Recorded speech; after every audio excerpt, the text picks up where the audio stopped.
Bé, hola a totes i a tots, també els que ens esteu seguint en streaming. Començo recordant-vos que tenim uns hashtags, uns coixinets, per a aquells que vulgueu fer alguna piulada, tant aquí com els que ens esteu seguint en streaming, del que s'anirà dient al llarg de la jornada. Podeu fer-ho a través del coixinet Capmany i Capmany, també del coixinet Cultura i Memòria i del coixinet Any Patrimoni. Bé, benvingudes i benvinguts a aquesta taula rodona que porta per títol l'Aureli i la Maria Aurèlia, pare i filla, i que forma part de les terceres jornades de Cultura i Memòria organitzades per la Diputació de Barcelona amb motiu de l'Any Europeu del Patrimoni Cultural. Una taula rodona, la d'avui, que forma part del cicle Capmany i Capmany, el compromís amb la cultura. No sé si he perdut so ara aquí. Diferents activitats que es duen a terme al llarg d'aquest mes de novembre. Enguany commemorem els 150 anys del naixement del pedagog i folclorista Aureli Capmany i Ferrés i el centenari del naixement de l'escriptora i política Maria Aurèlia Capmany, motiu pel qual la Generalitat de Catalunya va declarar aquest 2018 com a any Capmany. I la Diputació s'ha volgut sumar amb dues commemoracions atesa la profunda vinculació tant de l'Aureli com de l'Aurèlia en aquesta institució. Dues figures que, sens dubte, han marcat la història d'aquest país.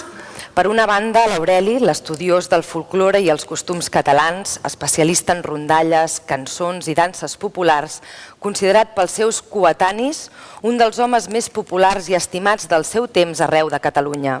Divulgador i promotor, va difondre la cultura catalana durant la primera meitat del segle XX. Va recórrer el país de banda a banda explicant rondalles populars i juntament amb Adrià Gual va col·laborar en la direcció de danses i ballets presentades en diverses sèries i funcions del teatre íntim, especialment en obres de Molière, així com en festivals de danses hel·lèniques celebrats al Palau de la Música Catalana. D'ell, el 1928, la revista El Llamp de Gandesa en deia: les seves múltiples qualitats fan d'ell un home extraordinari, poc corrent a la nostra terra. L'any 1916 es casà amb Maria Farnés i Pagès, fruit d'aquell matrimoni, en nasqué ara fa 100 anys Maria Aurèlia Capmany, una dona única en la seva pluralitat. Prolífera autora de novel·la, d'assaig, de teatre i de cançó, múltiples vegades premiada, figura clau de la resistència feminista i de la lluita per la llibertat i la igualtat de la dona, activista de la cultura catalana durant el franquisme i popular regidora socialista de la seva ciutat. Avui, per reivindicar aquestes dues personalitats, m'acompanyen a la taula Josep Anton Codina, Montserrat Garric, Agustí Pons i Marta Nadal. Cada un d'ells, perquè sapigueu una mica el funcionament, comptaran amb 15 minuts, més o menys, per parlar-nos des dels seus punts de vista i amb tota llibertat de la Maria Aurèlia i de l'Aureli Capmany. I de la relació també ens agradaria conèixer quina opinió teniu sobre la relació que van tenir com a pare i com a filla. Com enteneu aquesta possible relació? Un cop acabades aquestes intervencions, obrirem un torn de preguntes i un debat perquè totes i tots pugueu dir-hi la vostra i enriquim més les coses ja dites. Començo disparant-vos una pregunta i ara comencem amb les presentacions. Si li sembla, Josep Anton Codina, comencem amb vostè. La pregunta que us plantejo és: qui són o qui han estat per vosaltres l'Aureli i la Maria Aurèlia Capmany? Com us han marcat a nivell personal i com han marcat el país, què ens han deixat, quin llegat ens han deixat? I també, com us deia, quina relació creieu o què creieu que és destacable d'aquesta relació pare-filla? Comencem presentant Josep Anton Codina. Ell és director escènic, alumne de l'Escola d'Art Dramàtic Adrià Gual, professor de teatre a diferents escoles i cap tècnic dels teatres de l'Institut i cercador del fons fotogràfic del Museu de les Arts Escèniques. Endavant. Escolta, n'has dit tants que n'hi ha hagut tants noms que de tot plegat no som en un, eh? Tot has estat fet a trossos i saltant d'un lloc a l'altre, vull dir, no he tingut una vida tranquil·la. No es veu que no. Però queda molt bé quan dius aquesta llista tan llarga, saps? El resum que... De tranquil·litat i de seguretat que va molt bé. Bé, jo en principi hauria de donar les gràcies al que he portat aquí, als que han organitzat tot això.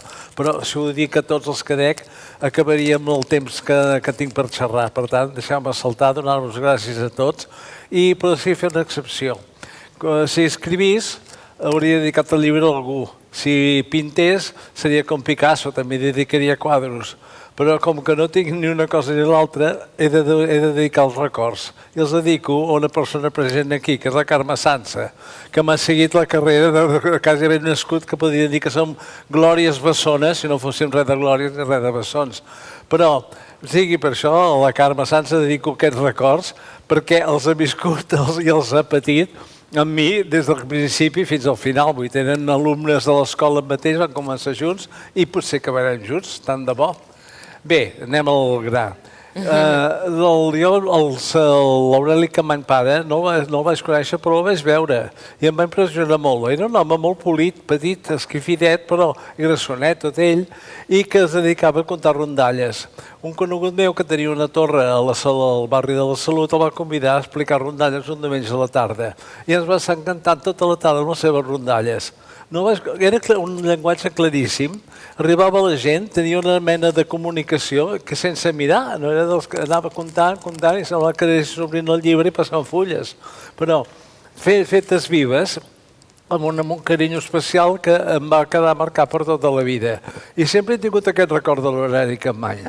La Maria Aurèlia no, la Maria Aurèlia va ser com la cançó aquella, tota una vida me estaria contigo, però perquè realment ja, si alguna cosa he fet és viure tota la vida teatral des que gairebé la vaig començar, acompanyat de la Maria Aurèlia. Vull havent de suportar les meves geniades o les meves infidelitats, o ella que també t'explicava coses divertides i de cop i volta desapareixia per dies perquè s'anava a fer viatges pel món. I naturalment la sensació que com que la vaig conèixer en un ambient molt tranquil, amb un equip que fèiem a Serra d'Or sobre el teatre organitzat per Jordi Carbonell, la Maria Aurèlia, en Ricard Salvat, en Josep Maria Montanyès, en Joan Lluís Marfan i el Joaquim Moles i jo. I va néixer una mena de familiaritat, de comunicació, de dir, treballem per les mateixes coses, ens agrada aquest tipus de teatre, volem canviar-lo d'aquesta manera de ser, volem fer una cosa nova, i així ens vam anar formant. Tota la història meva amb la Maria Aurèlia és aquesta història del teatre viscuda, a part de que naturalment, quan fas teatre també fas vida íntima i fas relació social. I he après d'ella no solament a fer teatre i a corregir defectes que eren palesos i mal vistos, sinó també a aprendre coses de la cuina, a saber literatura, a informar-me d'autors que ens agradaven, com era, per exemple, el James Joyce o encara més el... no me'n recordo el nom, l'autor d'això, ara ja em sortirà, l'autor de les bostonianes, no em surt. Henry James, mira que senzill. I gràcies a ella tot això entrava en aquesta mena de literatura i molt ben explicada, com que també era capaç, era una bona pedagoga, sabia explicar les coses i no tinguem en compte explicava coses de filosofia, perquè la filosofia per la qual sempre m'he sentit negat d'aprendre me l'explicava i la renia i l'entenia, que és el que més costa. Vull dir, què més puc dir-te que el que li dec ja és tot a la meva carrera teatral, amb les correccions, amb les infraccions, amb les baralles, amb tot. I em va tocar estar fins al moment del capçal de la seva mort, el moment que moria a la clínica del Mar, de l'Hospital del Mar. Què més vols que et digui? Com la definiries? La definiria increïble. Home, era rodona com una medalla d'or, però no sé com definir-la més. Era una dona brillant que allà on arribava feia llum i va ser, quan la vaig conèixer, va ser, encara que sembli estrany, amb un foc de campament organitzat per les bibliotecàries i els escoltes de la Branca Robert a Santa Maria de l'Estany.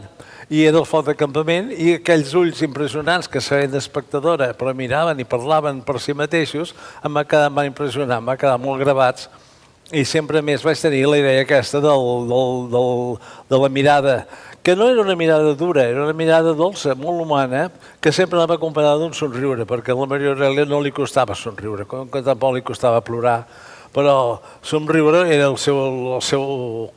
un dels punts que sempre feia servir més. Quan a vegades hi havia una trapelleria que volia amagar o així, somreia. Tens? I perquè el Jaume era diferent, la seva parella. El Jaume deia que la veritat fa mal, que no s'ha de dir. Bé, era una broma, naturalment no s'ha de dir, però s'ha de viure. I la Maria Aurèlia vivia en la seva veritat. i no s'enganyava. I si l'enredaves tu i cantaves una mentida, alguna cosa per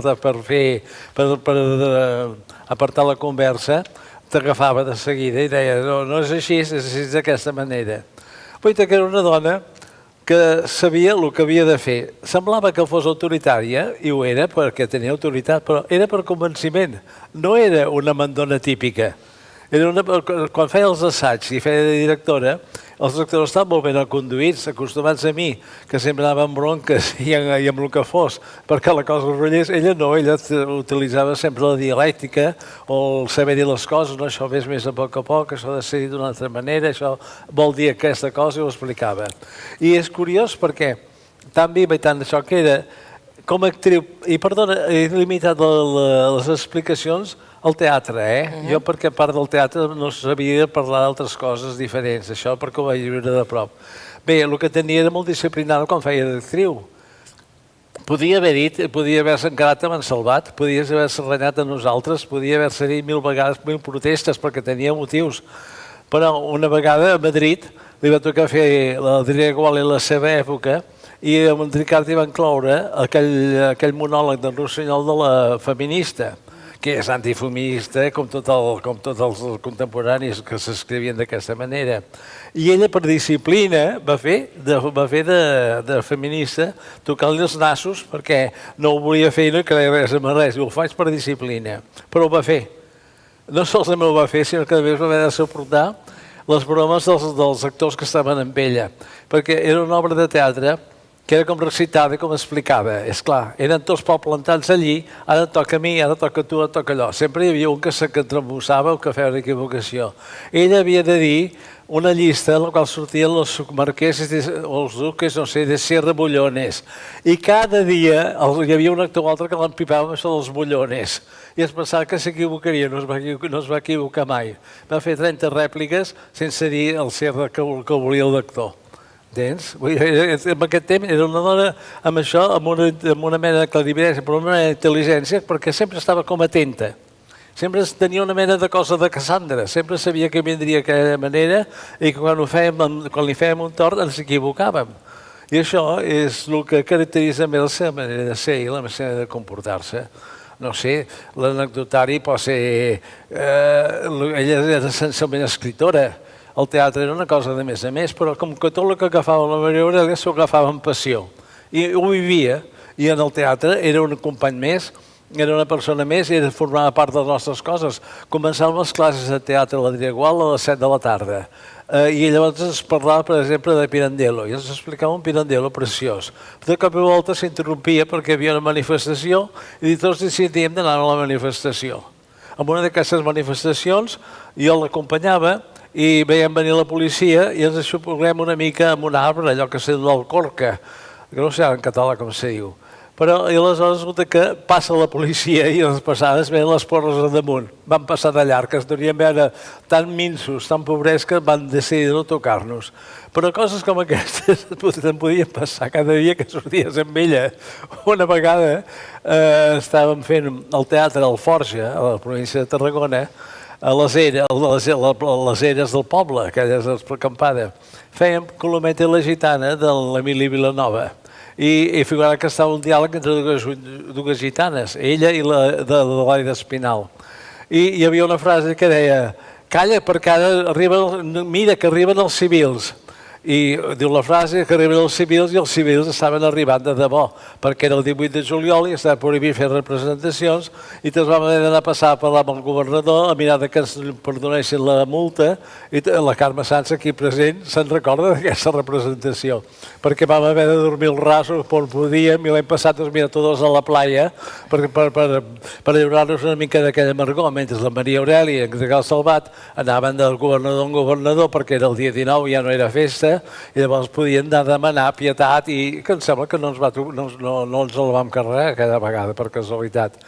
Feia plena d'anècdotes. Una altra vegada estava fent la ronda de Morta Cinera, li tocava sortir de fer de mimipi dos poros, em sembla que era, i ella, mentre aprofitada el temps, i al camarí escrivia a màquina, clic, clic, clic, clic, clic, clic, clic, clic, i aquell anava passant i era atenta que passés això. I li va passar per alt i va veure que tenia el camarí ple de fum I això la va demostrar que s'havia passat de tot això i va sortir, va fer el paper com va poder, va arribar a dir per pèls la frase que li tocava. Bé, coses de que l'altra vegada hi havia la Núria Espert, que estava assajant la bona persona de Sant Joan, que anava després de nosaltres, i li van voler fer una broma de Conxorxa m'han salvat. I era que, mentre estava recitant la Maria Aurèlia la història de Ronda de Mort de Saló de l'Esperançet de Trinquis, es dirigia a una persona i entra la Núria Espert vestida de catalana i es queda com si de darrere però era una broma per veure si picava o no picava, a veure si es desmuntava i que s'havia de desmuntar la Maria Aurèlia, l'agafa de la mà, la posa a primera fila i li comença a parlar i a explicar tota la història amb ella i l'altre quedant-se sense poder anar fent així i així es va acabar la broma. Vull dir que em passava d'una altra vegada també fent teatre. Potser m'accedeixo explicant anècdotari. L'última i li faig una pregunta. No, digui. L'última és que aquesta també va ser coprotagonista. En Salvà tenia la mania de demanar-ho tot. I en els pastorets que fèiem el Romer, amb la temporada que va fer com a companyia Triagual, la primera, això era el 1967, el Ricard Salvà volia supervisar els pastorets. Nosaltres vam dir, supervisa. El que dirigia era la Maria Aurèlia i l'ajudant de Marres, com de totes aquestes, era jo. I llavors resulta que havíem de comprar petardos. Els tècnics de la companyia s'havien posat d'esquena. I ara no havíem volgut baixar el piano, el vam haver de baixar entre tots els alumnats. Després el coro que va venir, en comptes de fer-ho cantar a l'escenari, el va fer cantar baix a la fossa de cor. De tot havia que canviar la manera de fer. I els estaven tothom molt inquiet. Li demano jo al senyor Buigas, que era el gerent, dic que hem d'anar a comprar coets, hem d'anar a comprar petardets per fer els dimonis. Diu, ja us aniran vostès i nosaltres no hi anem a fer aquestes coses. Doncs donem diners i anirem. Diu, molt bé, passin la factura i ja li pagarem. Jo me'n vaig al volcán i vaig a comprar aquests petardos i era un valencià molt típic aquell. Diu, teniu uns coets que se servixen per tot. I m'engalta uns coets fortíssims que anaven per l'electricitat, els connectaven i feien pep, i a més de fer fum. I jo m'emporto allò i ens han passat totes les representacions dels pastorets, ella i jo, la Maria Aurèlia i jo a sota, ens encenent els petardos aquests i omplint l'escenari de fum. I allà tossien els anys dels dimonis tot Déu. I quan va ser el moment de pagar-ho, el senyor Buigas diu, però Codina, vostè sap el que em porta aquí? Vostè em va dir que anies a comprar-ho, no em va dir quin preu havia d'acceptar-ho. Per tant, tranquils, i mira, van quedar tranquils i l'home va haver de callar. Bé. Li va parlar alguna vegada del seu pare i quina influència creu que va rebre ella? Sí, la Maria Aurèlia va parlar del seu pare i de la seva mare. De la seva mare me'n va parlar poques vegades, però la vegada que més contundent va ser, diu, m'acusen d'haver tractat malament a la meva mare. Diu, com la podia tractar malament? Ser la persona que estimava més de la vida. Això que t'ho digui una persona en un moment d'intimitat no vol dir, no pot ser mentida, entens? Els teus te'ls estimes de manera especial. Si amb els pares es barallem, es discutim, això forma part de l'engranatge familiar. Però ella s'estimava molt i venerava molt la seva mare, perquè considerava molta persona. Quan el seu pare era el seu ídol, li donava exemple de tot. Jo no sé si és veritat això, Ara la Montserrat ens dirà quina relació, quina perspectiva tens d'aquesta relació pare-filla. Digui.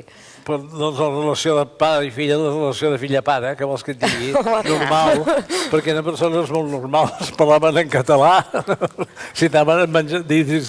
La Maria Aurèlia tenia una fotografia tocant un llibre amb l'avi Ferrés al costat, i saps què li deia l'avi Ferrés amb aquell llibre?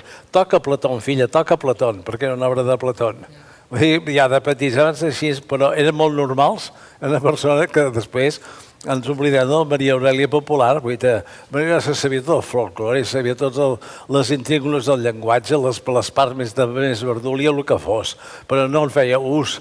De la mateixa manera que era una gran cuinera i sabia totes les receptes de cuina per intuïció i per saviesa, perquè era una gran cuinera. I a més, que no sabia on acabava una cosa i una altra. Estava escrivint una obra de teatre, estava escrivint una carta i llavors s'aixecava i anava a revoltar les mandonguilles i tornava a la màquina d'escriure, clic, i d'escriure. Era el seu. Estàs saciada? Totalment saciada. Moltes gràcies. Si li sembla, cedim la paraula a la Montserrat Garric i tornem Sí, després deixa'ls parlar, perquè- amb el torn de paraules comú. Montserrat Garric és llicenciada en Filologia Catalana, diplomada en Biblioteconomia i Documentació i té el postgrau en Gestió i Animació de la Cultura Popular. Després de treballar en diverses escoles ensenyant llengua i literatura catalana i castellana, treballa ara a les biblioteques i arxius de la Universitat de Barcelona. Ha estat col·laboradora i bibliotecària de l'antic Museu Tèxtil de la Indumentària de Barcelona. I enguany, per encàrrec de la Generalitat de Catalunya, és la comissària de l'any Aureli Capmany. També és autora de l'exposició Patufet on ets, Aureli Capmany 1868-1954, instal·lada, si no m'equivoco, al Palau Robert de Barcelona. Endavant. Molt bé, gràcies. Clar, a mi em competeix parlar de l'Aureli, aquí evidentment jo per edat no puc haver conegut. Això és un inconvenient, perquè esclar, jo parlaré sempre per tercera persona o per deduccions que poden estar equivocades del tot. Bé, és el que té, és un risc.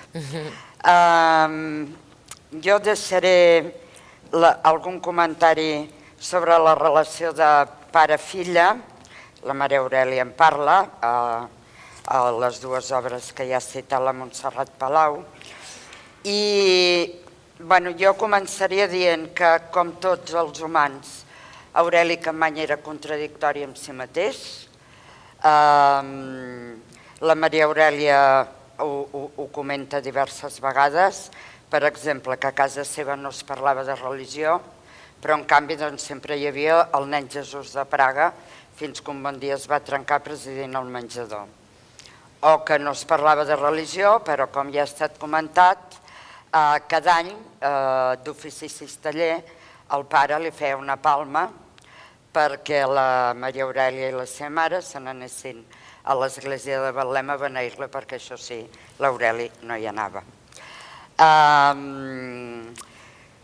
Què més? Per exemple, doncs el seu tarannà, i la Maria Aurèlia, la filla, ho diu clarament, que el seu pare, aviam si la trobo per aquí, a mala memòria diu: continuava fent de solter amb tots els avantatges de casat.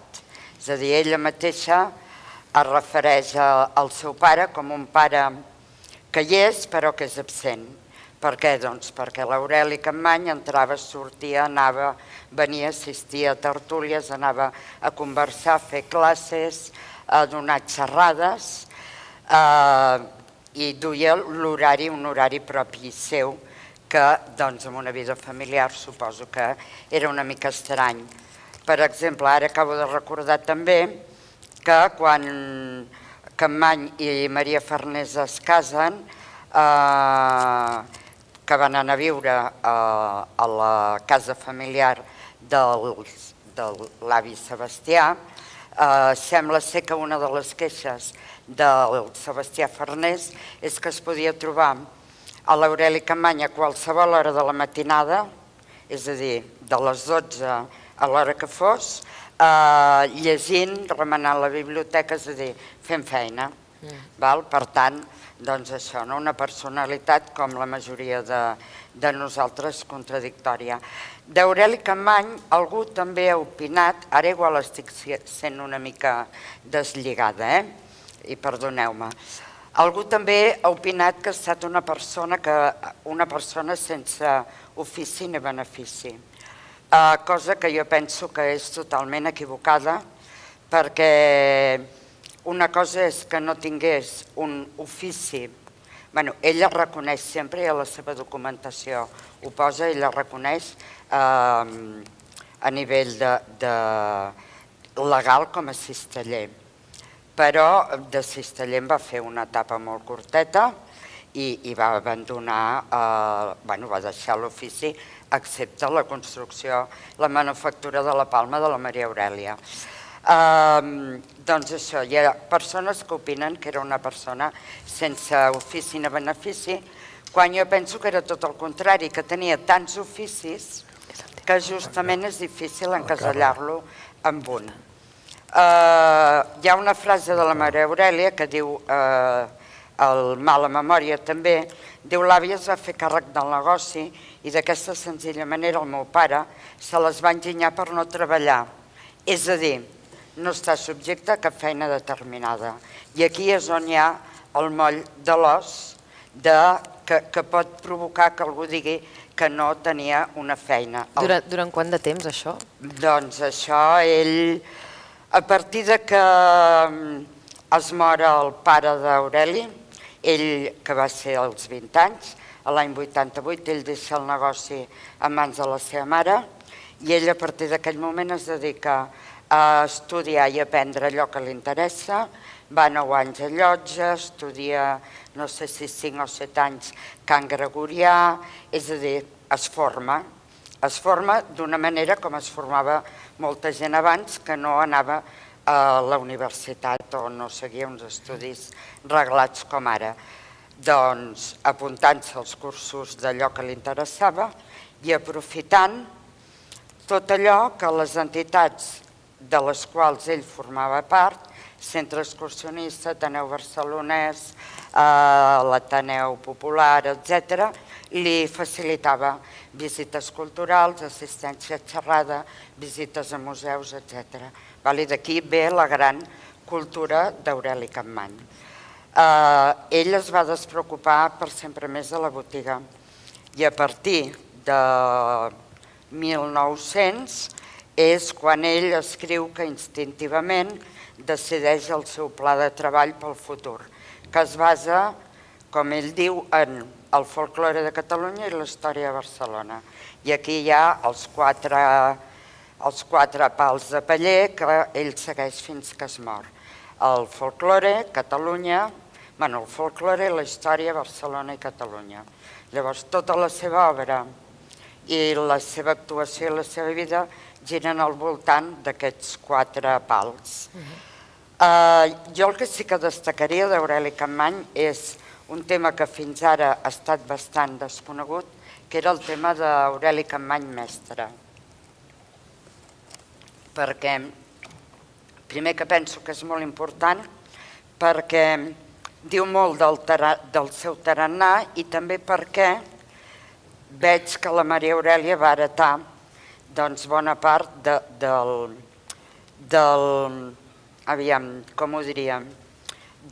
saber explicar i transmetre qualsevol coneixement. Comunicació. Ara en diríem comunicació, a les universitats en diem transferència del coneixement, o com diu Aureli Capmany en Patufet, els que en saben més han d'ajudar els que en saben menys, que és el que també deien a casa meva, diguem-li com vulguem. El que sí que és cert és que just l'any que ell es casa, el 1916, entra primer de professor de jocs folclòrics a la Diputació de Barcelona, després de danses a l'Escola Montessoriana i a part que a partir del 14 ja donava classes de folklore, danses, rondalles, cançons justament en aquest edifici. Aureli Capmany és un pedagog nat per la capacitat que té de transmissió, que és el mateix que feia quan ell explicava rondalles. Aviam si la trobo, la mateixa Maria Aurèlia diu, ara no la trobaré, però si no ja repasso perquè està per aquí. Aquí, a baix de tot. La Maria Aurèlia diu que el seu pare posseïa un poder excepcional de fer vivent allò que explicava. Per tant, la comunicació i la transmissió del que ell podia explicar, fos com posar aquesta copa aquí o fos una cosa més d'alta volada, és un factor clau en el seu tarannà. I d'aquí ve que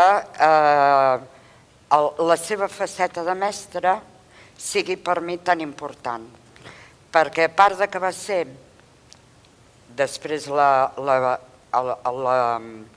treball d'arxiver a partir del 29, però l'exercici de mestre és una de les activitats més perllongades que ell exerceix.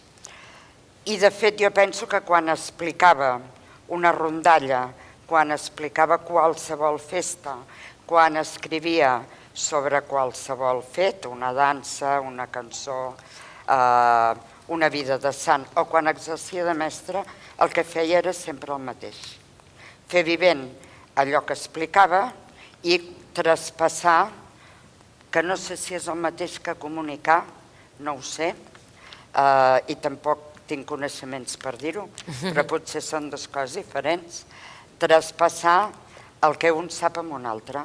I penso que això, tant a les seves publicacions com a la seva vida, és important. Entens que potser en aquest traspassar impliques el transmetre la passió que ell sentia? Que potser en la comunicació a vegades això no hi ha aquesta voluntat innata de transmetre. Clar, depèn, perquè ara la comunicació... Ara obriríem un debat, però entenc pel que dius que part d'aquest talent seu hi havia innata aquesta passió, transmetre aquesta passió.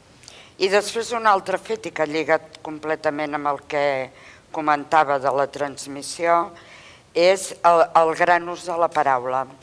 De la paraula oral, escrita, és a dir, del fet comunicatiu que tenia. La Maria Aurèlia diu que el seu pare tenia una bona veu, que cantava molt bé, que explicava rondalles, això. Que també hi ha, la Maria Aurèlia no, un contemporani seu diu que quan ell explicava una rondalla els personatges es feien vivents i que aquell paisatge llunyà on estava ambientada la rondalla doncs gairebé era perceptible per les persones que l'escoltaven. L'ús de la paraula per la cançó, per la rondalla, pel teatre, era un gran aficionat a totes les arts escèniques, la paremiologia, ell també estava molt convençut de la saviesa que podem traspassar amb refranys, dites, frases fetes, etc. I no sé si cal dir alguna cosa més en aquest moment. La relació, parles d'una admiració de la Maria Aurèlia cap al seu pare, però va ser distant, la relació, en algun moment? Jo ara ho comentava, em penso que és la Maria Aurèlia, però ara sí que sóc incapaç de dir amb quina obra o amb quin article, perquè la Maria Aurèlia té articles, o sigui, text curt que també parla del seu pare, però jo tinc com el record que la filla diu que en un determinat moment no es va entendre gaire amb el seu pare, cosa que tampoc és res d'estranyar perquè tots hem sigut fills i alguns som pares i mares i ja sabem què passa, no? Amb la generació anterior i amb la posterior. El que sí que és cert és que a partir d'un moment es van reconciliar i els últims anys de la vida d'Aureli Capmany van ser molt amics. I la Maria Aurèlia també reconeix que li sap greu, i això també ens ha passat a molts fills, amb els pares, no haver estat més pel pare i també per la vivència i el coneixement que ell podia tenir i que ella doncs no va estar. Hi ha un moment també, ell explica el moment crític de la Guerra Civil, en què possiblement Maria Aurèlia es planteja de marxar, si no m'equivoco, a França, i que en parla amb el seu pare, i que el seu pare li diu que ell no es mourà de Barcelona perquè amb ell no el coneix ningú, ningú l'enveja, ell no té cap càrrec ni cap lloc públic que ningú el vindrà a buscar. I possiblement la Maria Aurèlia es queda a Barcelona per part de les estades curtes que va fer a França, si no m'equivoco, es queda a la casa familiar pel seu pare. Moltes gràcies, Montserrat. Us presento ara Agustí Pons i Mir, és periodista i escriptor. El 1976 va formar part de l'equip fundador del diari Avui, on va ser successivament cap de les seccions de Cultura i Opinió, responsable del suplement literari i finalment subdirector de les àrees d'opinió, cultura i espectacles. És també editorialista, Del 1981 a 1984 va ser cap del ganivet del conseller de Cultura en el primer govern Pujol. Ha publicat diferents biografies, retrats literaris i memòria, entre ells en destaquen Maria Aurèlia Capmany, l'època d'una dona, de l'any 2000. Per cert, no sé amb quina editorial el vas publicar. Amb columna. Aquest any, de fet, amb motiu del centenari del naixement de l'escriptora, s'ha publicat una nova edició corregida i ampliada de la seva biografia sobre Maria Aurèlia Capmany. Endavant. Bé, jo soc especialista en la Maria Aurèlia, en el pare no gaire. Ha estat tot relacionat, com anem veient. Sí. Jo vull dir dues coses. Vull referir dues coses. En primer, que com la vaig conèixer, no? Perquè jo crec que té un cert interès, més enllà del tema personal, té un cert interès generacional. Jo tenia un cosí de la meva mare a Badalona, que ja es mor, que es deia Joan Argenter, poeta. El sentiu bé? Espera, que et col·loco. Perdona, Així? A Badalona hi ha hagut un poeta molt destacat, que es diu Joan Argenter, que es deia, va morir fa poc temps, que era cosí germà de la meva mare. I a Badalona, a finals dels anys 60, s'organitzava un opus de poesia a la parròquia, no? I aleshores era de les poques coses que hi havia. Jo escrivia poesia i aleshores em pensava que era molt bona i aleshores em vaig presentar, no? Amb pseudònim, amb un pseudònim molt discret que deia Topos Hiperuranios, o sigui, una cosa modesta. I aleshores, però no li vaig dir res al Joan perquè tampoc hi tenia confiança i a més jo era molt honest i molt purità i no vaig guanyar. Va guanyar el Pau Riba. I aleshores jo vaig quedar, em van donar, em sembla, finalista i no sé què. Aleshores el Joan va obrir la plica i va trucar, home, Agustí, m'hauries pogut dir, devia parlar amb la meva mare, perquè clar, el Joan era bastant més que jo. Aleshores va dir, no et preocupis, i va organitzar una vetllada literària a casa seva amb la gent de Badalona, amb la gent catalanista de Badalona, i en aquesta vetllada va venir la Maria Aurèlia Capmany, que havia estat mestra del Joan Argenter, a l'Isabel de Villena. I aleshores, allà, jo anava amb els cabells més llargs que ara, no anava amb camisa i corbata, anava així mig de hippie urbà, i vaig pensar, ara els espantaràs a tots. I aleshores jo vaig llegir allà uns poemes que deien pipí, caca, no sé què, una cosa molt... Escatològica. Empatele bourgeois. I jo pensava que molt revolucionari. Van quedar encantats, i això em va deprimir una mica, no? Llavors després hi vaig pensar, per què havien quedat tan contents? Perquè justament, i aquest era el cas de la Maria Aurèlia, aquella gent el que tenia posat era el periscopi, i jo soc de l'any 47, i els de la meva generació, els de l'any 40, que després s'ha dit la generació dels 70, som els primers educats exclusivament en castellà. I per tant el que volien era que els joves com més iconoclastes fossin millor, encara que diguessin bestieses o encara que de fet escrivíem amb faltes d'ortografia o ens ho havien de fer corregir perquè no sabíem escriure català. I en aquesta vetllada hi havia la Maria Aurèlia Capmany. Després jo hi vaig ser molt amic, però clar, molt amic, hi vaig tenir molta relació, però eren molt diferents, perquè ella va néixer el 18, jo soc, com he dit, del 47. Però després jo vaig entrar molt jove, als 17 anys, al Noticiari Universal, i primer sense cobrar, després, etc. I finalment vaig tenir un sou d'auxiliar de redacció i un 600. Això canviava, això era, diguéssim, això era important. I llavors, en un moment donat, el director del diari va veure que s'havien de fer coses relatives a Catalunya, perquè no es feia res, i aleshores vam fer primer jo vaig reorganitzar la secció informativa de Catalunya i després vam fer un suplement literari i em va dir, bueno, tiene que haber alguien que haga crítica en català. Jo primer vaig fer 2 o 3 o 4 o 5, però vaig dir, escolti, jo no soc crític literari. Doncs busca alguien. Jo ja estava en relació amb la Maria Aurèlia i li vaig dir, escolta, Maria Aurèlia, si vols venir, doncs pots fer de crítica literària del noticiari en català. Llavors va venir, això era l'any 73, i recordo que aleshores acabava de publicar Pedra de Toc i em va fer una dedicatòria que l'he reproduït a la biografia perquè és molt simptomàtica, que diu Agustí Pons, company de claudicacions conjunturals. Per ella, escriure en castellà, com per la bona part de la seva generació, com Joan Triadú o Josep Benet, escriure en castellà era una claudicació. Però he de dir que jo això del català en llengua de la burguesia i els burgueses no sé qui us ho va inventar, perquè jo tots els catalanistes que vaig conèixer eren pobres de solemnitat, la Maria Aurèlia, el Josep Benet, etc. I per tant ella, que ja feia moltes col·laboracions, ja escrivia, havia escrit, no sé si havia sortit a Mundo Diario, havia escrit abans a Presència, etc., però durant uns quants mesos ho va fer. Jo m'havia anat veient amb ella, jo recordo haver vist Ronda de Mora Cinera a la cúpula no sé si la cúpula o el Romea, no me'n recordo, i Primera història d'Ester, que em va deixar estabornit. Jo no sabia res, però allò era una cosa absolutament nova. I després, aleshores, com que jo tenia els 600, li feia de xòfer.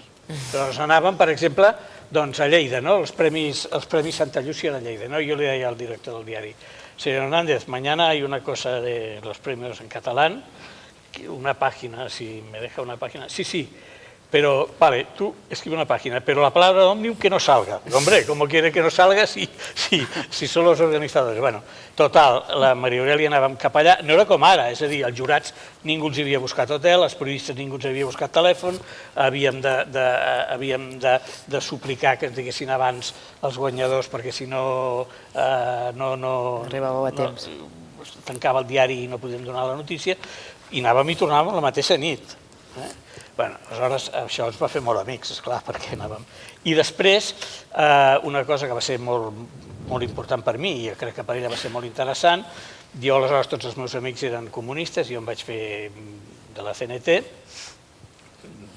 primer llibertari, i quan es va morir Franco, una temporada de la CNT, i aleshores jo vaig voler conèixer la Federica Montseny, i de fet el meu primer llibre es diu Converses amb Federica Montseny, que és un llibre de preguntes i respostes. Ella la va voler conèixer, clar, jo vaig fer molts viatges a Toulouse a veure-la, ella la va voler conèixer, van tenir una entrevista molt interessant, que després en faré referència, i això ens va permetre fer tot el viatge, no amb els meus 600, perquè jo vaig pensar, busca un cotxe una mica que estigui més bé. I la meva germana, que era mestra, ha estat mestra tota la vida, tenia un Mini. Jo vaig pensar que el Mini era un cotxe més. Llavors, vaig aparcar el cotxe al Mini, allà a Mallorca, Enric Granados, ella va baixar, jo molt satisfet amb el Mini, veu el Mini i diu: aquí dins vols que jo em fiqui? Perquè, clar, diguéssim, era més aviat grassoneta i amb el Mini era més complicat de ficar-se dintre que els 600. Això era la part externa. La part interna quina era? Home, que a mi em va treure la son de les orelles, com les noies ho heu explicat molt, ho ha explicat la Roig, ho ha explicat la Marta Passadona. Jo puc explicar, no sé, les coses que em deia a tots els nivells, no? Què et deia? Des d'un nivell de llengua. Jo recordo que jo parlava català, però barceloní, i sense gaires miraments, i un dia em va dir: home, Agustí, no diguis bocadillo, que això és horrorós. Jo li vaig dir: tens tota la raó, això és horrorós. Però jo li vaig dir: escolta, no voldràs que digui entrepà, que no ho diu ningú? Diu: tens tota la raó. Diu: digues sandvich. Jo vaig dir sandvich. Però al cap d'uns anys vaig passar pel carrer Balmes i hi havia un bar, ja sabia mort Franco, ja s'havia fet, ja havia començat tot el reciclatge dels mestres, etc. Llavors hi havia un bar que hi havia un rètol que deia: hay entrepanes. Amb el qual es va veure que la cosa havia donat un tom.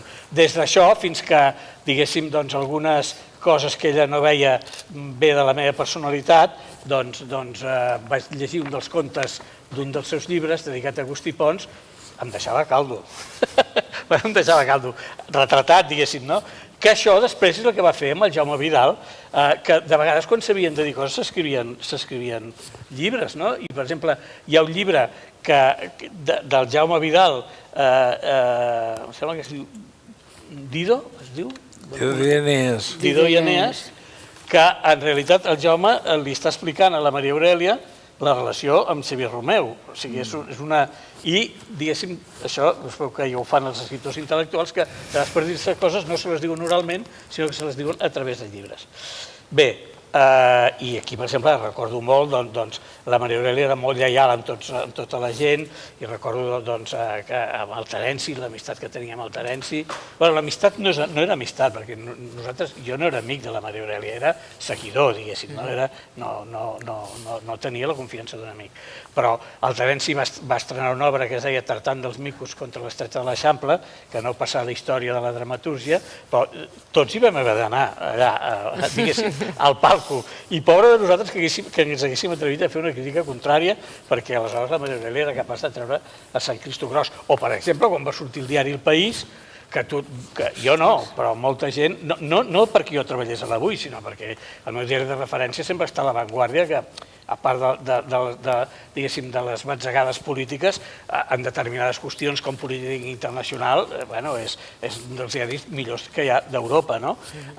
I a mi El País, de seguida em va caure, no m'interessava gaire.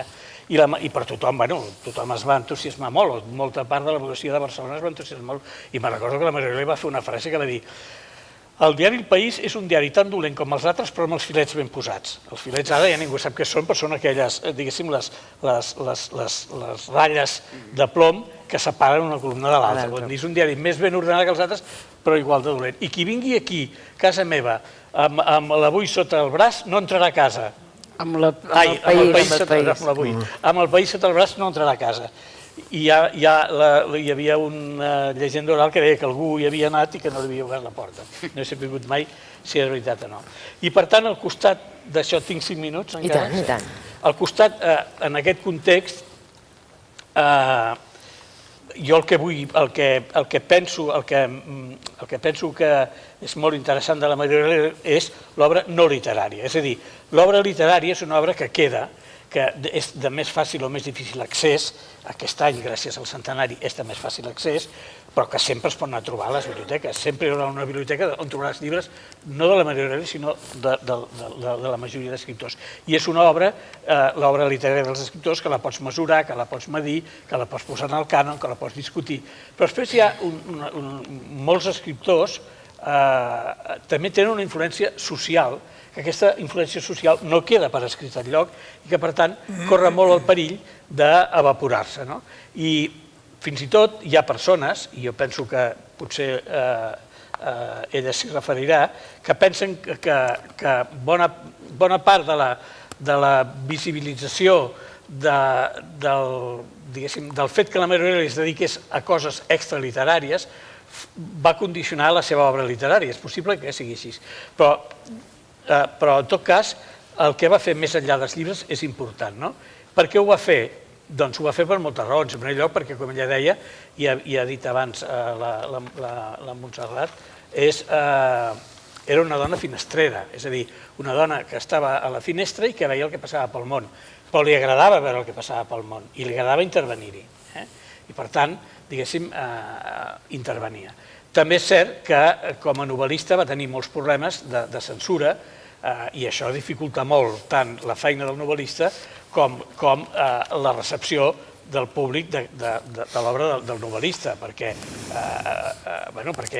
si la censura no et deixa publicar els llibres, si quan els publica estan censurats, si a sobre no hi ha crítica ni hi ha mitjans de comunicació, la feina del novel·lista és molt difícil i això, a més, t'obliga a guanyar-te la vida en altres temes. Per les raons que siguin, el fet és que la Maria Aurelia es va dedicar a moltes altres coses.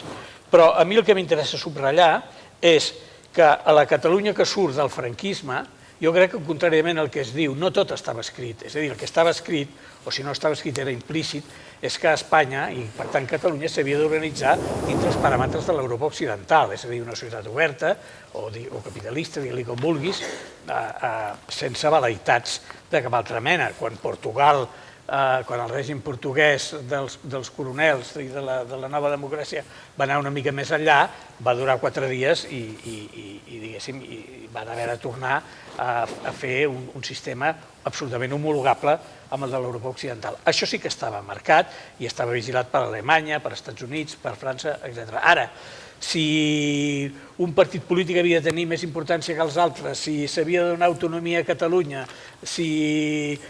tot això no estava escrit i tot això és el que es va anar fent. Aleshores, hi ha persones, doncs, no sé, Jordi Pujol, Josep Benet, Francesc Candel, el PSUC, que van tenir una influència bastant notable a l'hora de, diguéssim, definir el terreny de joc en el qual ara ens movem. I la Maria Aurèlia, jo crec que és de les persones que va intervenir més en la definició d'aquest terreny de joc i que ho va fer en 3 camps molt concrets.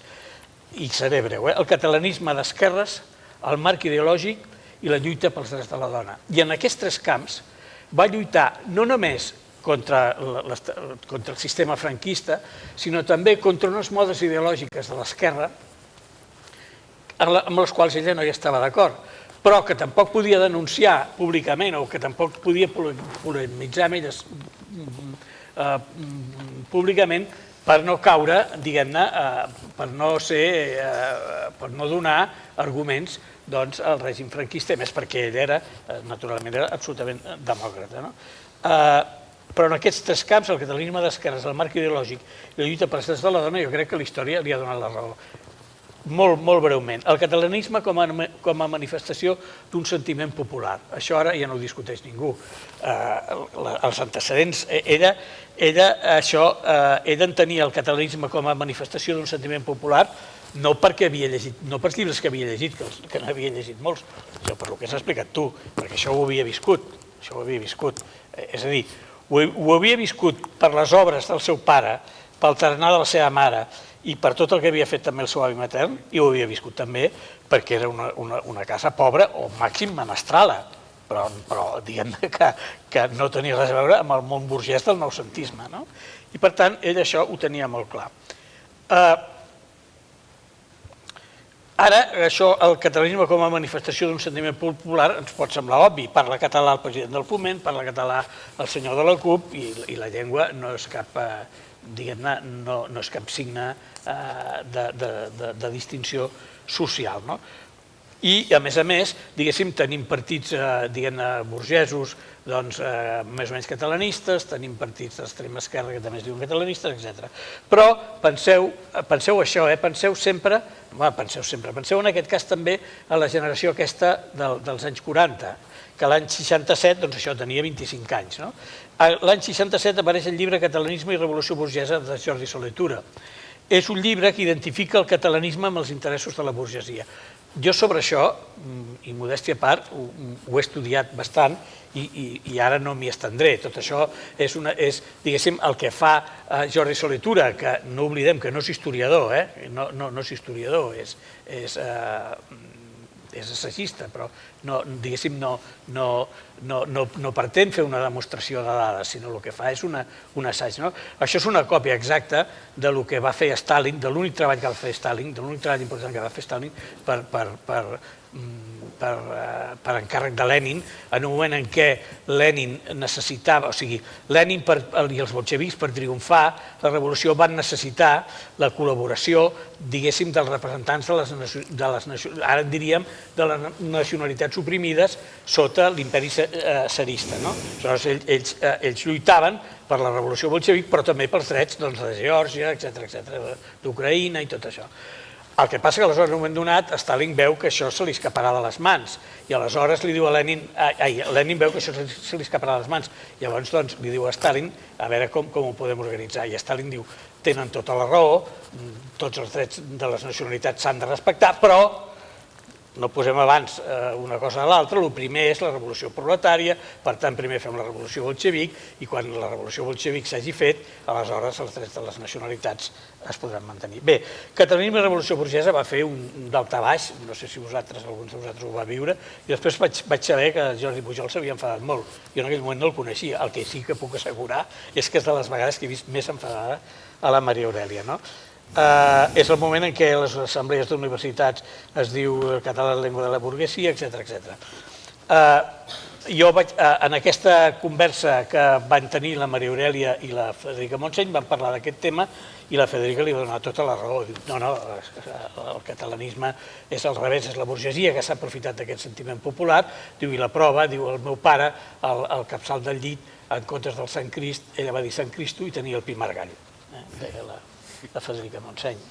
I deia això, deia la Federica Montseny, quan Pi Margall fracassa, doncs hi ha dos sentiments, el sentiment, diguéssim, de dretes del Valentín Millet que diu fem el particularisme, fem el catalanisme i deixem-nos estar de reformar l'Estat, i els més a l'esquerra que diuen si el federalisme ha fracassat, doncs l'anarquia.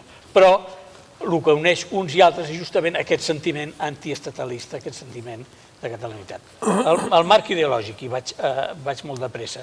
Bé, la Maria Aurèlia va viure els anys de la Guerra Freda, i en aquests anys de la Guerra Freda, pensar que Catalunya i Espanya estaven fora del marc de la Guerra Freda, això és una ingenuïtat. Això jo crec que tard o d'hora s'estudiarà, però de la mateixa manera que estan molt clars els lligams entre Franco i la Guerra Freda, és a dir, Franco no hagués durat si no hi hagués Guerra Freda, el que s'ha d'estudiar és els lligams de l'antifranquisme amb la Guerra Freda, que també van existir. Aleshores, el partit més important a partir dels anys 60 és el partit, el PSUC. El PSUC és un partit que d'una banda té una militància concreta, que va des del moviment obrer fins als intel·lectuals, però després té el pensament marxista, que penetra molt, a través sobretot de Manuel Sacristán, i que té durant molts anys, o durant uns quants anys, té Edició 62, que és una mica el braç executor, i les universitats, aquest pensament marxista penetra molt. La Maria Aurèlia era d'esquerres, però mai va ser marxista ni mai es va creure les veritats absolutes del marxisme. I això també la situava en una situació complicada. Per què? Doncs perquè, clar, diguem-ne, totes les baralles amb el Castellet i el Moles, en el rerefons de les picabaralles hi ha una idea diferent del que ha de ser la literatura i la novel·la. En els problemes que té Un lloc entre els morts per publicar-se, sens dubte, la millor novel·la de la Maria Aurèlia Capmany, hi ha el fet que Un lloc entre els morts no s'adequa al sistema del realisme social. I, per tant, ella, això, es distancia de Castellet i Molós, tot i que després Castellet i Molós evolucionen. Però ells són els que dominen la càtedra, ells són els que dominen una mica l'editorial més important i per tant ella durant molts anys no està incòmoda. També està molt incòmoda a partir de l'any 70 i de la tancada de Montserrat amb Xavier Folch, que diguéssim és el braç executor de Manuel Sacristán, el representant, diguéssim, el que manega l'assemblea d'intel·lectuals, l'assemblea d'intel·lectuals. I la Maria Aurèlia ho veu amb molt recel. Ella, ara aquí tampoc m'hi estendré, hi ha un personatge de la novel·la Lo color més blau que l'any 39 ja ha llegit Le retour de l'ús del git, que és el llibre que marca la decepció de l'intel·lectual més important d'aquell moment que era el git respecte a la Revolució Russa. I per tant, i a més hi ha altres indicis, hi ha altres al·lusions a la seva obra de la Maria Aurèlia que proven que està molt distanciada del comunisme. I per tant, en un moment donat, la Maria Aurèlia accepta col·laborar, ella que era atea, i ho dic així perquè ella mateixa es declarava, doncs ella accepta col·laborar amb Nova Terra, que era una editorial, diguéssim, de cristians obrers de camisa i corbata, o sigui, no obrers de fàbrica, sinó de despatx, de la JOC, i on hi havia el director literari de l'Ontinyent va ser mossèn Joan Carrera, i ell accepta això, i accepta col·laborar, accepta una col·lecció d'aquesta, la col·lecció JM de novel·la, perquè això li permet tenir una influència molt clara, i accepta també les pàgines culturals d'Oriflama, en el moment en què Oriflama, com l'editorial Nova Terra, havia passat a mans d'Anton Canyelles d'Unió Democràtica.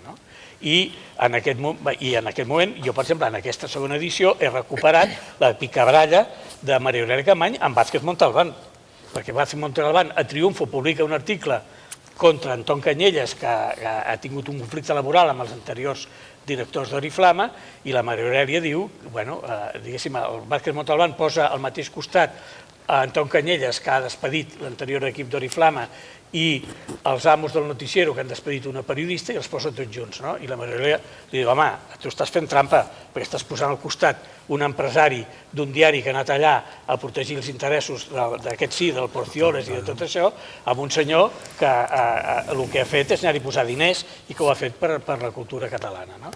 Llavors, Vázquez Montalbán no va voler que l'article es publiqués perquè, clar, no li interessava gens una rèplica des de l'esquerra, i llavors aquest article de la Maria Aurelia no existeix. Però què existeix? L'article de Vázquez Montalbán, on ell, diguéssim, rectifica i fa una mena de mea culpa.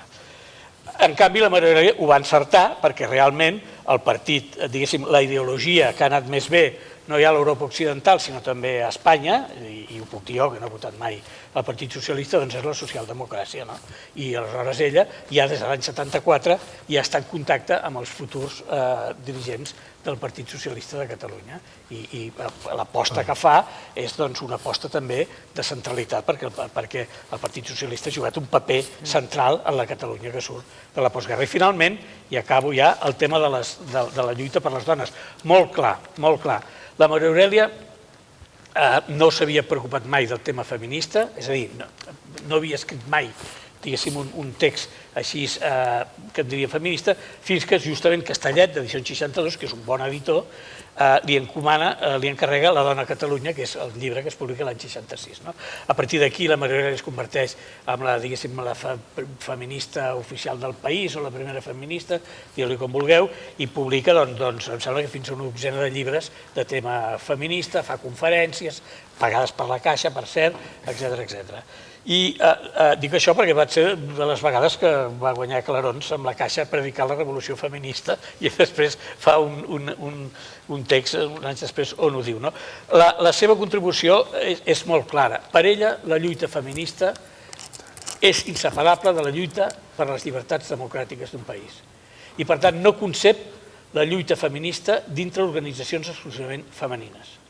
Per tant, ella, i en això també es posen d'acord amb la Frederica Montseny, en aquesta trobada, no van estar d'acord amb el sistema polític. La Frederica volia fer la revolució i la Maria Aurelia el que volia fer era la democràcia parlamentària. No tot va estar d'acord, però amb això sí que van estar d'acord, perquè la Frederica també havia vist amb molt mals ulls el grup Mujeres Libres abans de la Guerra Civil, perquè deia, les Mujeres Libres s'han d'integrar, és una part de la revolució anarquista que nosaltres hem de fer. I la Maria Aurelia també defensa aquest punt de vista. Ara aquest punt de vista, diguéssim, podríem dir que, encara que sigui polèmic el que vaig dir, que històricament és el que ha triomfat. En quin sentit? Els drets de la dona s'han estat aconseguint quan han format part de les organitzacions polítiques que han tingut, diguéssim, d'homes i dones, que han tingut prou pes per imposar democràticament un canvi de legislació. I, per tant, és a través del Parlament i de la política que s'han aconseguit aquests drets. Això, diguem-ne, li va costar moltes picabaralles i, sobretot, a les Jornades Catalanes de la Dona celebrades al maig del 76 a l'aula magna de la universitat, modèstia a part, i em poso una petita medalla com el màgic Andreu, si voleu saber el que va passar, llegiu el capítol, perquè, que jo ho explico, va costar molt, perquè resulta que no hi havia res, al final la Teresa Pàmies em va deixar un llibre seu que no es trobava enlloc, l'Amparo Moreno, la professora que aleshores, que també havia escrit, també em va deixar coses, i jo crec que és el resum més objectiu que hi ha sobre el que va passar, perquè hi va haver molta tensió entre la Maria Aurelia, que estava a la tarima, i a la primera fila que hi havia el grup de grups feministes més o menys lligades a Lídia Falcón, que no hi van estar d'acord amb el que deia. Tant no hi van estar d'acord que amb l'única crònica que jo he vist firmada conjuntament a l'Avui per la Rosa Pinyol i la Maria Favà, que crec que no ho van fer res més, que no van fer mai més res juntes, es parla de bufetades. No en allà, sinó en el passadís. Vol dir, i m'ho crec, perquè totes dues no dirien una cosa per l'altra, vol dir que hi havia molta tensió. I allà la Maria Aurelia va fer un discurs que va tenir molts nassos, no ho sé, però vull dir, molt el que sigui, perquè va dir exactament això, va dir, us esteu equivocant, això de les organitzacions feministes és la primera autoexclusió que us esteu fent, per vocalies de les dones ja tenim les de la secció femenina, la primera, el que s'ha de fer és lluitar tots junts. Jo penso que aquestes 3 aportacions van ser molt importants i segurament m'he passat. Una mica, però no passa res perquè hem començat 5 minuts tard. Moltes gràcies, Agustí. Continuem, fem l'última intervenció amb la Marta Nadal. Ella és, per encàrrec de la Generalitat de Catalunya, comissària de l'any Maria Aurèlia Capmany. És crítica literària, especialitzada en Mercè Rodoreda, ha publicat l'àlbum biogràfic de Foc i de Seda. És també membre del jurat del Premi Crítica Serra d'Or i membre del Consell de la mateixa revista. Actualment treballa en els articles periodístics de la Maria Aurèlia Capmany. Endavant. Gràcies. Jo intentaré recollir una mica tot el que s'ha dit, perquè quan ets l'últim sempre repeteixes inevitablement. Però, a veure, aniré refent una mica el fil d'aquelles preguntes. Relació Capmany i Capmany. Clar, jo quan sabia que havia d'intervenir aquí vaig pensar que havíem de parlar de l'element popular, que és, de fet, el que vincula, a banda de la qüestió estrictament biològica, aquests 2 personatges. Però abans que res us diré que aquest títol que heu posat, el compromís amb la cultura, em sembla extraordinari. I el que no entenc és com el nostre país, que suposo que d'altra banda deu passar potser a tot arreu, pot permetre's el luxe d'oblidar tant i tant persones que han tingut un compromís amb la cultura tan fort. Jo, quan vaig estudiar Filologia Catalana, és evident, no vaig sentir parlar de la Maria Aurèlia. Jo en sabia de la Maria Aurèlia, però per qüestions personals. Però l'altre dia que vam fer el simposi a l'Institut d'Estudis Catalans, la Blanca Llum Vidal va dir: és que jo, els 7 anys que he estat a la universitat, ningú me n'ha parlat de la Maria Aurèlia, no? És a dir, de vegades, és veritat, podem carregar contra algun professor, contra algun catedràtic que tenia les seves fòbies personals o el seu mandarinatge editorial. Però és que, a part d'aquest personatge, en Moles, per exemple, n'hi ha molts d'altres. I la Maria Aurèlia no va estar mai convidada a la universitat ni a fer xerrades. És a dir, és un personatge que se l'ha conegut precisament pel que celebrem avui, per aquest element popular de la Maria Aurèlia. Un element que jo crec que precisament és el que va eclipsar l'obra de la Maria Aurèlia. Jo penso, de totes maneres, que has parlat de la relació que havien tingut pare i filla, ho ha dit la Montserrat i ho heu dit d'alguna manera tots, i a Mala Memòria surt i en d'altres articles.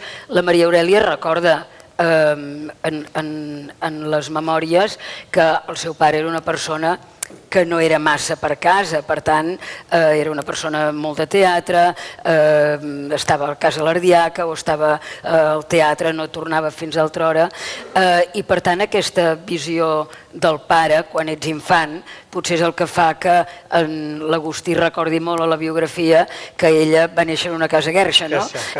Entre altres coses, perquè aquella Arcàdia infantil que de vegades sembla que la gent, que els infants tenen, no la va tenir ella. Però penso que les relacions entre pares i fills no es tenen, o no només es tenen pel contacte físic, podríem dir, o de visió que tinguis dels pares, sinó per allò que va més enllà. I en aquest sentit penso que la relació del pare Capmany de l'Aureli amb la Maria Aurèlia va ser essencial perquè precisament allò que caracteritza l'Aureli Capmany, que és el folclorisme i l'essència popular, és allò que vertebra a la Maria Aurèlia.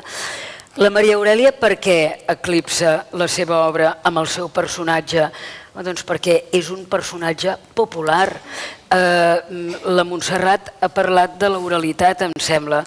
Esclar, l'oralitat també és una cosa que vertebra a la Maria Aurèlia. La Maria Aurèlia era una persona que parlava molt bé, una persona que dominava molt bé el debat i la polèmica, una persona molt polida, i hi ha qui diu que no deixava parlar.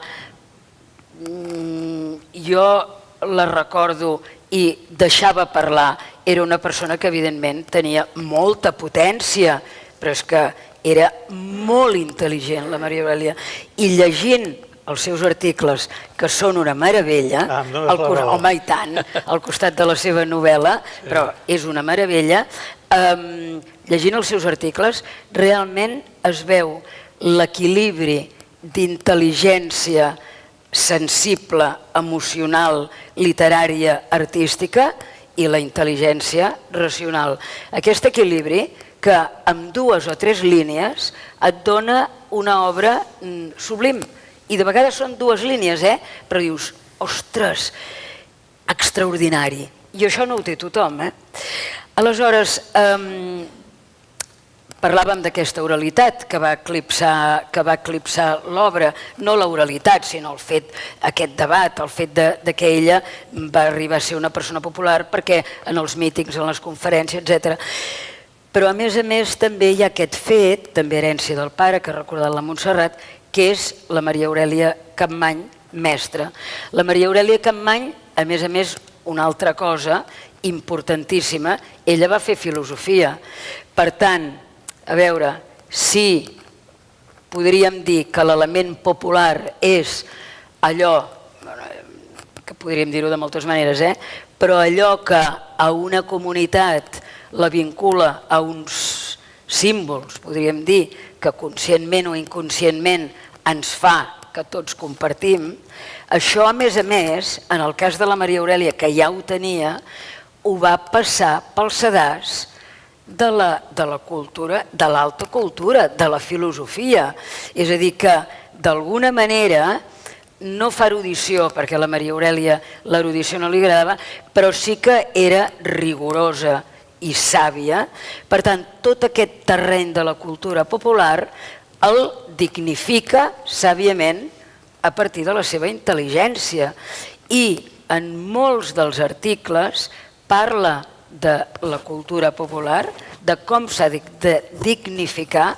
Per exemple, recordo a la revista Serra d'Or que, venint cap aquí, he mirat un article molt bonic del Josep Fornés que fa dels Capmany i Capmany, que després llegiré un fragment final perquè em sembla clau per definir la Maria Aurèlia. L'Albert Manent sempre definia la revista Serra d'Or com la revista que, vés a saber, això és Déu-n'hi-do, alta cultura de divulgació. Això sempre ho deia l'Albert Manent, alta cultura de divulgació. Però d'alguna manera la Maria Aurèlia feia això, alta cultura de divulgació. La Maria Aurèlia tenia fòbia, sempre parlava amb ironia i sarcasme dels doctes i dels erudits. Però és que la Maria Aurèlia, com a personatge que té amarat i té a dintre tot aquest element popular, preferia la llegenda, diguem-ne, que la història que ens han fet aprendre, perquè ella sempre deia que li agradaria saber la història que en el fons hauria volgut dir l'historiador, no la història que havia de dir oficialment l'historiador. Per tant, d'alguna manera la Maria Aurèlia li ha interessat molt més la llegenda que no aquesta història oficial, li ha interessat més la festa popular que el festival, o aquestes festes tocades i posades. Li ha interessat més la veu del poble i anònima que no la dels doctes. Per tant, aquesta cosa tan arrenada a l'esperit del poble, de la ciutat, és el que és a la base de la Maria Aurèlia. I la Maria Aurèlia, que va ser una persona, ja ho he dit, intel·ligentíssima, que va fer filosofia i que això és importantíssim, va tenir, a més, prèvia a tot això, una cultura natural. Jo sempre penso que hi ha persones a la vida que et trobes que no són universitaris, ella va ser universitària, però que hi ha una cosa que se'n diu cultura natural que no té tothom, que la Maria Aurèlia va tenir i que probablement això es té de dintre però heretat dels propis. Jo vaig fer una entrevista a la Maria Aurèlia que precisament vaig titular Combativitat i tendresa, per això que dèiem que era una persona molt combativa, però una persona molt tendra.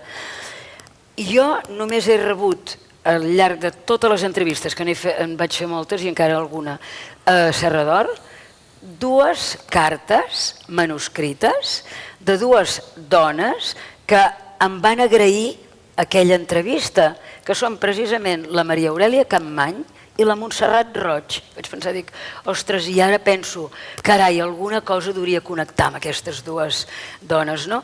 I la Maria Aurèlia també era d'aquelles persones que quan havies fet algun article sobre ella, et retornava, suposo que si no li hagués agradat no m'ho hagués dit, perquè era elegant, però retornava aquell article dient, escolta, m'ha agradat molt això. Aquest saber comportar-se, aquest saber ser, no?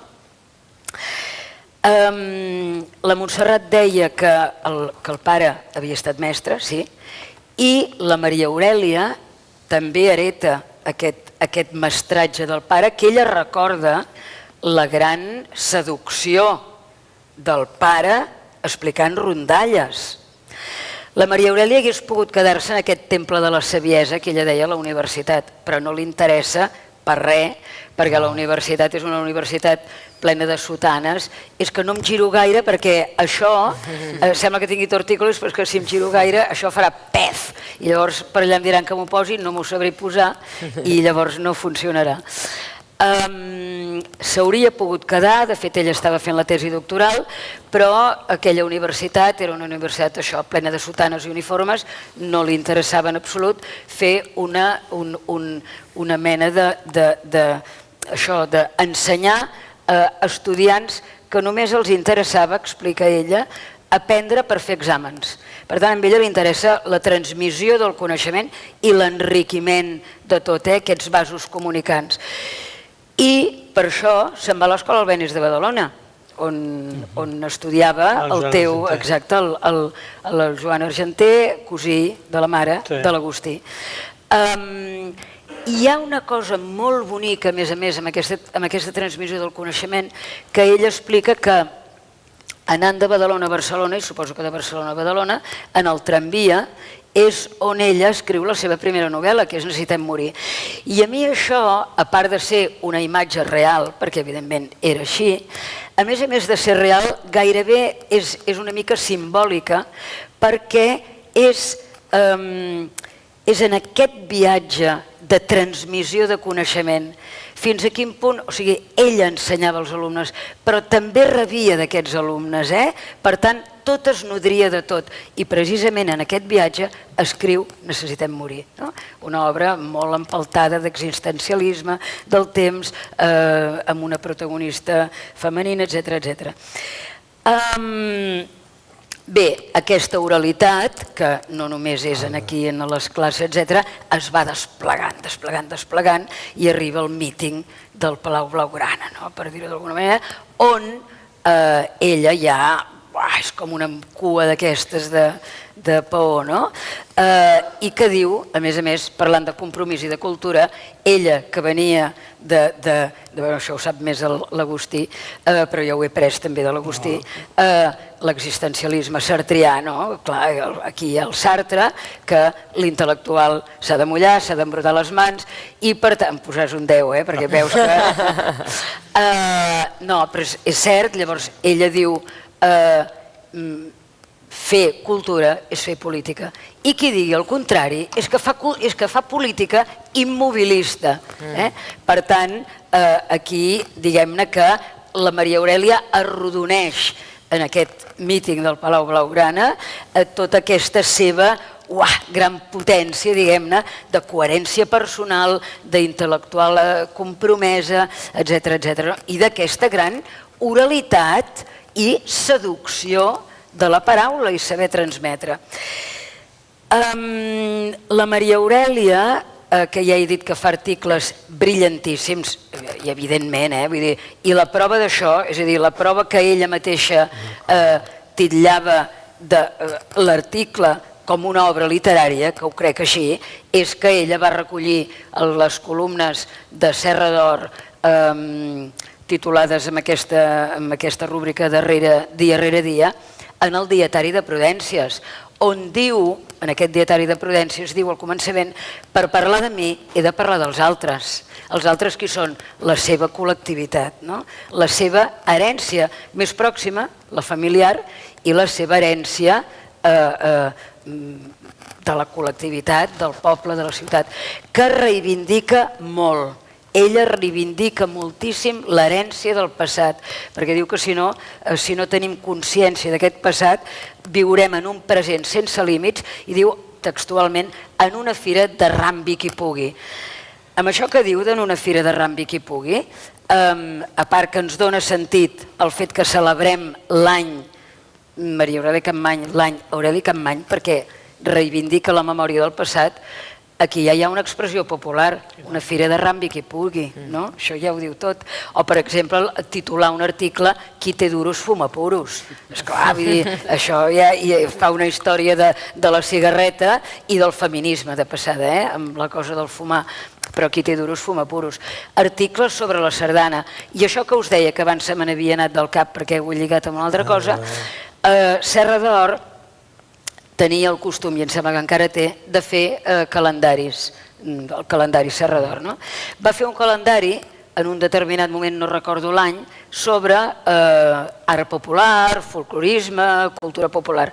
El va fer tan mal fet que ella dedica un article a parlar de tan malament com ha fet Serra d'Or, els encarregats de Serra d'Or, un calendari sobre qüestions populars. Diu, amb això podem veure com l'element popular està tan poc dignificat, no? Caldria que ens hi poséssim i caldria dignificar-lo i tractar-lo amb el mateix cientificisme que fem quan tractem altres aspectes. Una cosa curiosa, quan parla del seu pare en el cançoner que el pare recull les cançons, fa el cançoner popular, fa el pròleg, ella i en Vidal Alcover, em sembla, no? Sí. Ella parla d'en Capmany. És curiós com no parla mai del meu pare, perquè clar, parlar del meu pare seria posar-lo a un nivell massa familiar, no? Per tant, el lector sap que és el seu pare, però amb aquest distanciament que la Maria Aurèlia sap fer perquè el lector rebi de part d'ella i rebi el que té davant l'obra d'un erudit, no un erudit pedant i prepotent que ella odiava, però sinó un erudit ras i curt com ha de ser, però des del pou de la saviesa i de la ciència, com el que va fer el pare Capmany. A les novel·les de la Maria Aurèlia hi ha molt d'element popular, per exemple, a Quim Quima hi ha llegenda, i no només llegenda pròpia catalana, sinó, diguem-ne, llegenda, jo diria que universal. Hi ha elements que ens poden recordar llegendes fins i tot de les Mil i una nits, hi ha poesia de tall mossàrab, hi ha les Jarxes, per exemple, quan Quim coneix a Còrdova aquella noia amb la qual, bé, finalment no arriben a res, però que és de cultura aràbiga i per tant hi ha unes xarxes, etc. Per tant, hi ha molt d'aquest element. I després, també a Quim Quima hi ha fins i tot una cosa que a mi m'ha fet molta gràcia. Hi ha un personatge que es diu Yaroslav, que surt d'allà, que te'l trobes a la novel·la com una mica un marcià, te'l trobes de cop i volta, però és un personatge ingenu, innocent, que és una mica com aquests personatges populars, com, no té res a veure, no ens esgarrifem, però com una mica un Manelic, o com un Fèlix del llibre de les meravelles del Llull, aquests personatges que no han estat llimats per una cultura sàvia, però que en canvi la seva innocència, l'estar arran de terra, el seu element popular, els fa ser coneixedors de la bellesa de la paraula, cosa que d'altres tenen la paraula tan malgastada que no hi arriben. No arriben al veritable símbol del que és això, el mite. I aquí jo crec que hi ha una gran connexió de la Maria Aurèlia entre aquesta literatura, podríem dir culta, i aquesta literatura popular. I com que em sembla que si no farem una mica de tard, perquè els meus col·legues... Renya'm. Et volia treure el rellotge i no ho he fet. Només voldria dir, això del llenguatge absolutament popular, directe, etc. Ella, quan va ser regidora de Cultura, va treballar molt precisament per fer de les festes de la Mercè unes festes molt populars, tot això dels correfocs ho va fer ella. També és, per obra seva, la festa major d'hivern amb la geganta, la Laia, que d'alguna manera és una geganta que campa per les seves i no necessita cap gegant al costat, no? Per tant, és la geganta emancipada, per tant, també un clam a aquest feminisme de la Maria Aurèlia. Va carregar-se també de la rehabilitació o recuperació de la Biblioteca Arús, d'aquí del Passeig de Sant Joan, on el seu avi, de Biblioteca Arús, de Rossend Arús, maçònic, que l'avi Farnés, el Sebastià Farnés, havia estat marmessor del Rossend Arús, del llegat de Rossend Arús. Per tant, ella, d'alguna manera, també aquí hi ha aquest element de record de l'herència popular de l'avi. I deixeu-me que llegeixi només un fragment d'aquest article del Josep Fornés, que em sembla molt pertinent i perquè està parlant dels Capmany i defineix la Maria Aurèlia indirectament. El Fornés diu: els versots dels diables, el guarnit d'un carrer en festa, les gloses i els cants de festa són una cita amb la petita tradició, una tradició que sovint no és tan petita com alguns voldrien. Un patrimoni modest que esdevé molest, incòmode per als qui manen, perquè parla amb veu clara, amable, però sense embuts, dient les veritats en cada glosa, en cada corranda, en cada rondalla, en cada versot. I jo dic que és així com parlava i escrivia precisament la Maria Aurèlia, no? Sense embuts, de manera directa, impertinent per molta gent, absolutament molesta, que encara crec que ho segueix sent. Ella va dir: la veritat necessita ser dita perquè si no, no existeix. En el poble resideix la veritat i el poble mai ha volgut mentir, perquè precisament el poble el que clama o el que vol clamar encara ara és per la llibertat, i no hi ha cap altra forma més clara d'esclavatge que haver de mentir. I això la Maria Aurèlia ho segueix dient als anys 80. Per tant, jo crec que aquesta ha estat la veritat del poble, com és aquesta, la de no haver de mentir, i la Maria Aurèlia, en definitiva, se sent hereva de tot un poble, d'una ciutat, que és a ser hereva dels seus, d'aquesta herència més pròxima i d'aquesta herència més general, que és l'herència col·lectiva. Moltíssimes gràcies, Marta. Gràcies també a Agustí, Josep Anton i Montserrat. Un aplaudiment. Bé, ens hem passat una estona, volíem fer un torn de preguntes, val a dir que hem començat, si no m'equivoco, 5-8 minuts tard, pot ser. En tot cas, jo també assumeixo la responsabilitat de que us havia de tallar, però era tan interessant que he volgut seguir. Si algú realment té alguna cosa a dir, podem comentar-la molt ràpid, però també tenim la Carme Sansa aquí i a continuació hi ha el seu espectacle. Carme Sansa diu i canta Maria Aurèlia Capmany. No li volem robar temps a ella, però sí que si algú vol dir alguna cosa ens agradaria donar-vos també l'oportunitat.